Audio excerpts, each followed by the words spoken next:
Assalamu alaikum ağayın. Bayağıday tаңда тұрып алып келіп ilgili айталы деп тұрабыз. Мына Советтер Союзының уақытында бір жақсы оқу бар эле. Орысшасы полит занятия, кыргызчасы саясий оқу деп ертең менен ишке келгенде 5-10 мүнөт ушул саясий оқу өтчү. Даярданып, ошол коллективден айрыкча жетекчилердин орун басарлары окучу эле. Ошондой бир окуу өтүп коеюнчу, көргөнүмдү кыска. Кечээ интернеттен көрүп отурсам, биздин өзүбүздүн саясат жөнүндө жана 1000 мектептин директорлорун алуу жөнүндө кызматтан алуу, көп жыл отуруп, алды 30 жыл отургандар бар экен. Ошону уудуу чоң талаш тартыштар. Эми аны талаштырбай эле, аны элге салбай эле, мамлекеттин өзүнүн структурасы, реформа саясаты болуш керек да. Аны чекесинен эле алып эле, жараксызын алыш керек. Конкурстук жол менен кайра дайындаш керек. Аны эми ошол чоң компания кылбай, мындай компаниялар бизде көбөйдү да. Анын канчасы ишке ашат? Кустурмай деген компания, анан эмне деген компаниялар айтылып эле, анан кайра аягы дымып калат. Эми ал жараң эле мектептин директорлору эмес. Бизде көп мына ооруканалар жөнүндө көп айтылбады. Оорукананы ээлеп отурат го мына аксакал, академик аксакал. Эми көлдүктөп эле ошону коюп коюш керек деп эл нааразы болуп атпайбы? Элдин арасында мына интернетке чыгып атат. Мамбет Мамакеев аксакал. Эми өзү деле баса албай калды. Болбой, болуптур, аксакалды сыйлайбыз. Ал ошо монополия кылып алган, үйдө салып алган, мечитте салдырган, эстелигин курган, койчу эми. Мамлекеттин илгери Усубалиев айтты эле, мен Мамакеевке нааразы болуп бир баягы легендарлуу парламентте. Усубалиев айтып атпайбы? Мамакеев, мен ошо прораб болуп салдырып бердим эле, ээлеп алдың депчи. Ошо сыяктуу ээлеп отургандар көп. Ал реформа бир эле эмес, текши жүргүзүлүш керек.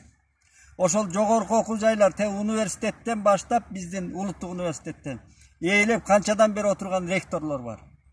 Ошол 5 жылдык деп эле мамлекеттин долбоору муну тез аткарыш керек аны.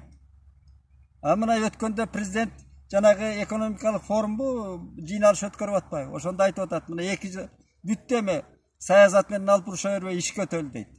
Ишке эч жака өтүш керек. Ишке ассалам алейкум деген күнү эле башташ керек. Жанагы Айтматовдун таштап кеткен ал диндерде деле байыркы акылмандар күн сайын адам болуу. Күн сайын адам изденип бир жеке адам деле, мамлекет деле, коллективде жеке бир өзгөрүштөр жасаганга аракет кылыш керек. Ал адамдын тирүүчүлүктүн өз парзы бул өзү. Ар бир адам эгерде чыкыйында бирдемеси бар адам өзүнүн турмушун оңдогонго, өзүнүн кылган эткенин, адатын оңдогонго, андан барса мамлекетти оңдогонго күн сайын кадамдар жасаш керек. Аны эми талкуу коюп, ар ким ар кандай айтып атат. Аны реформа деген ошол анын долбоору болуш керек, программасы болуш керек. Аны бардык туташ жасаганда анан реформа болот. Бир эле тармакты эмес, бүткүл тармакта ошондой отуруп алган, монополия кылып алган адамдар көп бизде. Мына Илимдер академиясында отурат канчадан бери менчикте академиктерин ошо институттарды бөлүп алып менчикте отурат ошол жерде. Өткөндө ботаникалык бакты айтып атабыз. Мына ишбалдасы чыгып каралбай калган. Каралбай отурат. Тонолуп 60-100 гектар деген жерлер. Мына Бишкекти бага турган жер, бак, куурап кароосуп турат. Мына профсоюз деген ит талаш болуп канчадан бери булардын айлыгы түшкө кирбейт экен профсоюздун.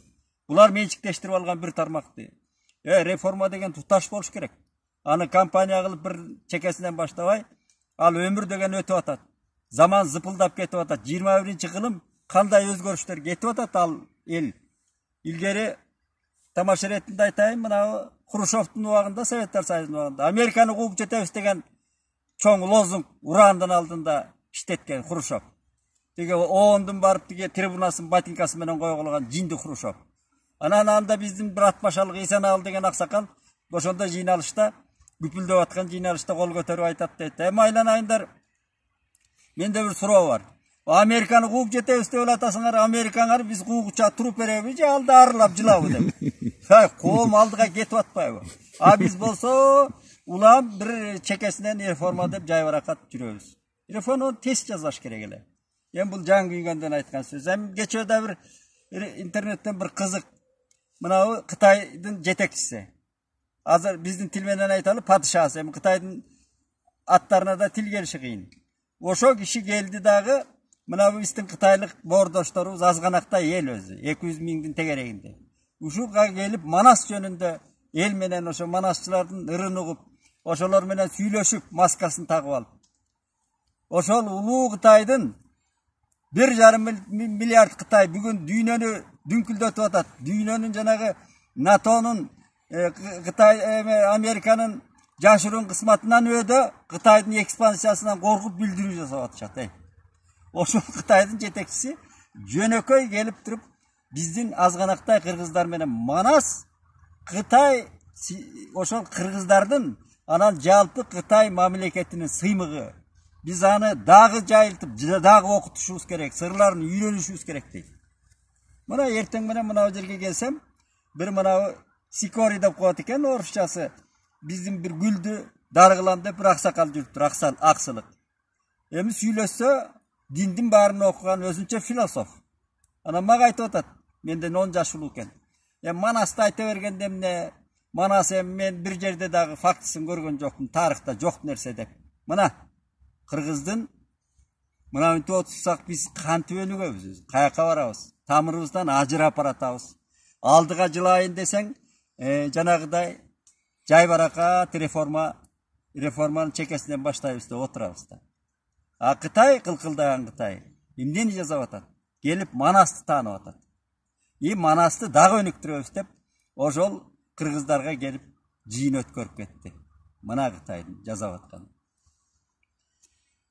Al bolsun deyli. Bugün ben estep geçöten bir resme geldim. Mına bizim ustatlar, men özüm aralaşıp, görüp, göz ötüp ketkenlerin, görбөй kalganların da aytabız. Anan bayağı kusalık, sağınış bolat. Oşolordun murda başında ötüp ketkeni, mına Salijan agay, Salijan Jigitov jönündө aytkım kelet da. Oşo kişi geçöten esme geldi negedir. Ana mına kitebi Жаңырык деген. Göz ötkөндөн çıkan kitebi. Irlar kitebi de poeziya kitebi. Bunu Alım Toktomuşov baş söz жазып atat. Ustatım dep. Atakты Alım Toktomuşov. Anan uşul Жаңырык stolunun üstünde turat. Anan uşu poeziyası jönündө. Anan men mындай bir көңүл чөктү. Жанагыдай bir жалгыз жүргөндө uşul poeziyаны aytıp özüme salam da. Anan bul oşol poeziyаны aytkanda эле жатка aytkanda esime elegiya деген ыр келет дайыма. Бул өзү 90-жылы мен Сalijan агайга мен Ошпедин үстүнө окуп, анан айылда мугалим болуп, областтык газетте иштеп, анан көп жылдан кийин 91-жылы келдим, Месир Таркай электе. Анан күмүрлеринди иштей баштап, ушу Сүйүнбай Эралиев, Байдылда Сарнагоев, Сalijan Жигитов, Мырза Капаров, Сүйөркүл Тургунбаев, анан Эрлис Турсунов, Омар Султан ушулардын баарын мен Козой Башта иштеп эле жүрүп жолуктум да. Бала кезден окуп келсең. Анан Salijan агайга жолугуп, анан ушул элегия деген ырын өзүн жатка айтып берсем, анан айттым эми Salijan аке бул ыр мен жазмак элем деп тамашалап, деги ага тең ата болгонсуп деле сүйлөп калдым. Мен жазмак элем, мен тагдырым ушул ыр десем, кембагал жакшы айтат экенсиң, сага бердим деп каршылдап. Эми бул Salijan аке жумгактап айтканда кыргыз поэзиясына өзүнүн жүргөн турганы, мону илимий изилдөөлөрү, окумуштуу катары, педагог катары, анан адабиятчы катары да бизге үлгү. Кайсы тарабынан албагын Salijan Жигитов. Жанагы дайыма сатира айтып, элди күлдүрүп, өзү да ушу кашкайып күлүп, шайыр жүргөнү, каксоо жүргөнү өзү айткандай, өнөр адамы каксоо жүрүш керек деген мага. Ушундай тарсылдап жүргөнү, анан 70 жашта өлүмдү да кабыл алганы бизге үлгү да. Мына 70 жашта онкологияда жатканда, онкология институтунда жатканда, барып көргөндөргө айтып атпайбы? Эмне башыңарды саласыңар? 70 жаш көп жаш турбайбы? Мен тажадым 70 жаш. 70 жылың көп экен ал. Пайгамбарың туура эле кылыптыр, эрте эле кетип калды деп карсылдап күлүп атат. Койкасынын үстүндө мандаш токунуп отуруп алып. Мына ушундай үлгү киши болгон. Анан эми мен Salijan Жигитовго Ош педисинде окуп жүргөндө 2-курста бизге Пайсылла Ирисов деген ушул Бишкектен которулуп барган окумуштуу агай экен, педагог. Илимдердин кандидатын жактаган ушул адабият боюнча, тилчи, адабиятчы. Анан ошол киши 2-курста биз Сакалдыда, мына Нокен районунда Сакалдыда пахта терип жүрөбүз. Анан 4-октябрь менин туулган күнүм эле. Ошол агайым биринчи да жолу, акыркы да жолу мен туулганым күнүмдү өткөрүп берген. А киши ошондой цивилизацияны алып барды да бизге, прогрессти. Пахта терип жүрсөк, эч ким деле туулган күнү өткүчү эмес. Анан ал сурамжылап, кимдин туулган күнү ушул айларда деп билип алып, анан ошо менин туулган күнүмдү өткөрүп, анан ушул Салижан Жигитовдун Элегия деген ырын жатка айтып берген. Кечинде аш басып, палоо басып, анан ошол кече жаза уюштуруп. Анан ошол ырды мен укканда ушу күнгүмдө уктум. Мындай бир ушуга чейин эми поэзия окуп, баягы жаңыдан ойлор түптөлүп келаткан мезгил эле ушундай бир түз сызык өткөндөй болду да мээңди аралап. Ушундай ыр болот экен. Мындай деп. Эми азыр ушул Элегияны мен канча жылдан бери жатка эртеси эле агайыма дагы бир кайталатып эсимде калган көлөмдүү ыр. Ошондон баштайынчы. Бул Салижан Жигитов өзү айтчу. Бүтүн ырлар болушу кыйын. Бүтүн селиком дейт. Селиком 4 тарабы төпкөлгөн ырлар болушу кыйын. Ал жакшы ырларды жалт-жулт эткен локомотивдей саптар сүйрөп жүрөт деген. Мотор. Мынабы Элегия ыры кыргыз поэзиясынын эркечи дээр элем мен. Кыргыз поэзиясынын ошол төгөрөгү төпкөлгөн ыры да. Мен ошону көп жылдан бери жатка айтам, ошондон баштайлы. Уйгу-туйгу шамалдуу күз түнүндө, уктай албай кыйналам чоочун үйдө, теректер шуулдап шоокум салат, тереседен калдайган тоо түбүндө, жалбырактар жабыла үй чыгарып, жаны тынбай күйүттүү чыгарып, шуу этет качырып уйку кушун, шуу этет көңүлдүн тынчын алып, шуулдаба терегим, теректерим, шуулдасаң эсиме келет менин, өткөн күндүн өчүнкү элестери, өмүрүмдүн өкүттүү белестери, шуулдаба терегим, теректерим, шуулдасаң ыйлагым келет менин, тоо койнунда кысылган кыштагымда, там ташы бар түсөңдүн төш жагында, турар эле шуулдап миң түп терек, тигип койгон атакем жаш чагында, о мен анда бактылуу бир баламын, оюн күлкү көпөлөк уулаганым, уктаганым байкабай калар элем, угуп жатып теректердин шуулдаганын, убайымдуу алделеп ырдаганын, шуулдаба терегим, теректерим, шуулдасаң ыйлагым келет менин. Каргадайдан бир өскөн моюндашып, кайран акем экөөбүз коюндашып, уктап жатсак теректер ойготчу эле, жел биреген жел менен шыбырлашып, жашыл көркүн жай гана шуулдатып, шуулдаба терегим, теректерим, шуулдасаң ыйлагым келет менин. Апам өлүп, артынан атам ооруп, айыкпаган дартынан каза болуп, ошондо да теректер шуулдаган, коштошкондой көрүнө капа болуп, кошоок айтып жаткандай созолонуп, шуулдаба терегим, теректерим, шуулдасаң ыйлагым келет менин. Өтүп барат бул заман зуулдаган, өтүп барат зуулдап улуу заман, кайрандарма силер жатасыңар, терек муңун укпастан шуулдаган, кадиги жок болсо да бир өлүшүм, кайсы күнү өмүрүм түгөнүшүн, капар калбай келатам кайрандарым, терек күүсүн эшитип силер үчүн, шуулдаба терегим, теректерим, шуулдасаң ачышып каректерим, шуушкүрүп ыйлагым келет менин деген. Кереметир. Анан эми бул кишинин ушул тепкедей, өзүнүн боюндай болгон тепкедей болгон ырынан дагы мына ыр жыйнагынан жаңырык деген өзү көрбөй кетти. Ошол Алым аке баш сөз жазган. Ошондон бир 3-4 ыр окуп берейин.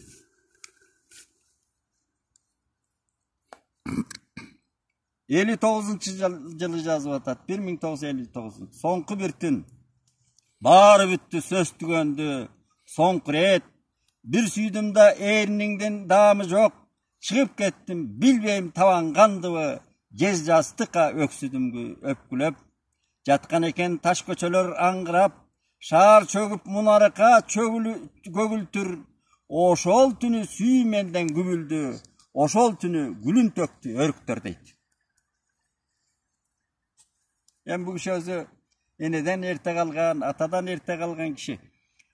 Ötken bir gün eske düşüp, jaydın günü kanat jayıp, üstü üstten aylanıp, keçke deyre jalın bürköt, tünü salkın ay jarık. 3 gün jattı esten tanıp, tili takır baylanıp, 3 gün jattı jandal bastap, uzay albay kıynalıp. 3 gün boyu bütkön şamday, dayartıdı öçüşkö, 4-üncü gün araڭzorgo kıldı işaret eşke. Alıp çıkıştı gözlerin tek, açu karaң jaradı, asman bir ayanıştı, aylandıra karadı. Asman tunuk, asman tunuk, asman tunuk tuptunuk, too başına barat çılıp, yalgız bulut, ak bulut. Jarık tüyüne göz aldığında, tegerendi kulpurup, jalın öçkön gözler gana, turdu tilsiz kıykırıp. Toğlar başı, göykölgön gökş verdi, toğlar başı sadakası, kan tip kıyam silerdi. Joldor, jarkın joldor, üstün ördü çаңdatıp, basıp jürgen, baş etmegen zor vakit. O günlürü, uşu senden ayrılı, kanday gana kaygılı. O adamzada, bilbeysin ne sen türüğünde,